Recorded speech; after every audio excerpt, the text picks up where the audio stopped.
مور جتنا اب خوبصورت ہے اس سے کئی زیادہ جنت میں خوبصورت تھا۔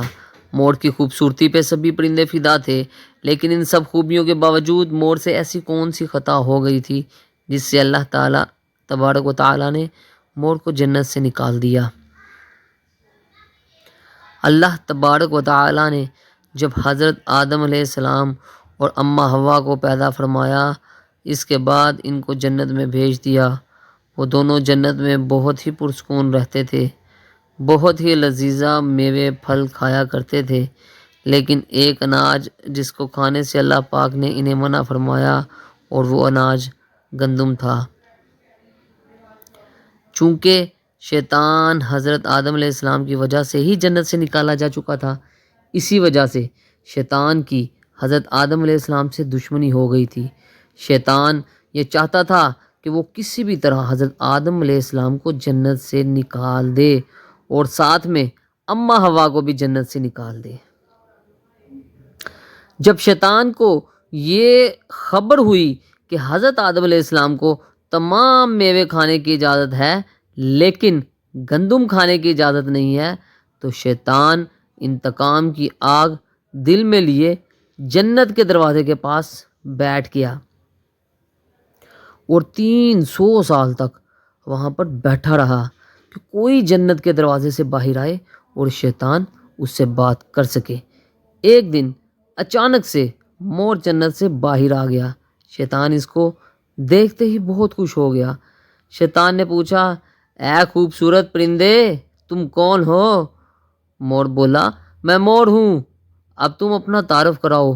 شیطان نے جواب دیا کہ میں عالم کروبیہ کا ایک فرشتہ ہوں، میں اللہ پاک کی عبادت سے ایک پل بھی غافل نہیں ہوں، میں چاہتا ہوں کہ میں جنت میں جاؤں، وہاں کی نعمتوں کا اپنی آنکھوں سے مشاہدہ کروں۔ شیطان مور سے کہنے لگا کہ تم مجھے جنت کے اندر لے جاؤ، میں تمہیں 3 ایسی باتیں بتاؤں گا جس سے تمہیں ابدی زندگی حاصل ہو جائے گی، تمہیں بڑھاپا اور بیماری نہیں آئے گی، تم ہمیشہ جنت میں ہی رہو گے۔ شیطان کی یہ باتیں سن کر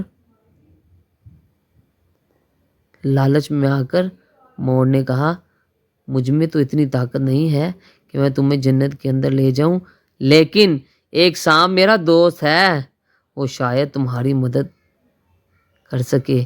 یہ کہہ کر مور سانپ کے پاس آیا، اس کو ساری بات بتائی۔ سانپ بھی شیطان کی باتوں سے بہت خوش ہو گیا، پھر شیطان کو اپنے منہ میں چھپا کے جنت میں داخل ہو گیا اور یوں شیطان اپنی چال میں کامیاب ہو گیا۔ جنت کے تمام نگہبانوں کو یہ معلوم تھا کہ شیطان یہ چال چل رہا ہے اور جنت میں داخل ہو چکا ہے۔ فرشتے شیطان کو جنت سے نکالنے لگے، تب ہی اللہ پاک کا حکم ہوا کہ اس کو ابھی تک جنت میں ہی رہنے دیا جائے۔ وہ فرشتے اللہ تبارک و تعالیٰ کے حکم سے رک گئے۔ شاید یہ حضرت آدم علیہ السلام کا امتحان تھا۔ شیطان حضرت آدم علیہ السلام کے پاس اور اماں حوا کے پاس جا کر اپنی محبت کا اظہار کرنے لگا۔ وہ دونوں ہی شیطان کو پہچان نہ سکے کیونکہ ماضی کے مقابلے میں شیطان کی شکل تبدیل ہو چکی تھی۔ شیطان کہنے لگا کہ میں چاہتا ہوں کہ آپ دونوں ہمیشہ جنت میں اسی طرح زندگی گزاریں، ہمیشہ خوش رہیں۔ حضرت آدم علیہ السلام اس کی بات بہت غور سے سننے لگے۔ شیطان نے کہا، اگر آپ میری بات مان جائیں تو آپ کو جنت کی اور بھی تمام سہولتیں ملیں گی۔ حضرت آدم علیہ السلام شیطان کے بہکاوے میں آ کر کہنے لگے کہ یہ کس طرح ممکن ہے؟ شیطان کہنے لگا، ایک گندم کا دانہ اگر آپ دونوں چکھ لیں تو آپ کو ابدی حیات حاصل ہو جائے گی اور آپ جنت میں ہی رہیں گے۔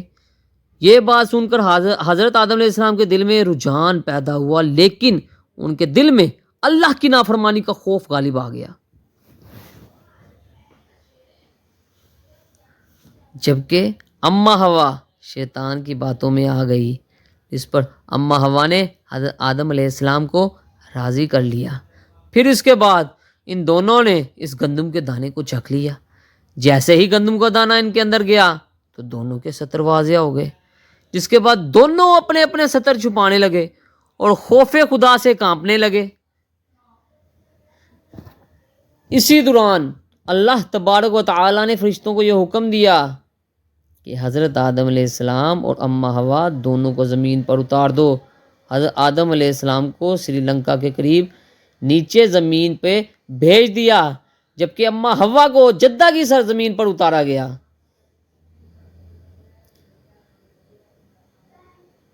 جن خوبصورت پیروں سے چل کر مور شیطان کو جنت کے اندر لے کر آیا تھا، وہی خوبصورت پاؤں اللہ پاک نے مور سے لے لیے۔ سانپ جو اپنے منہ میں شیطان کو چھپا کر لایا تھا، اس کے منہ کی خوبصورت خوشبو کو چھین کر اس میں زہر ڈال دیا گیا، پھر مور کے ساتھ ساتھ سانپ کو بھی جنت سے نکال دیا گیا۔ ویڈیو اچھی لگے تو اس کو لائک اور چینل کو سبسکرائب کر دیجیے گا۔ اللہ آپ کا اور میرا ہم سب کا ناصر حامی و ناصر ہو۔ السلام علیکم۔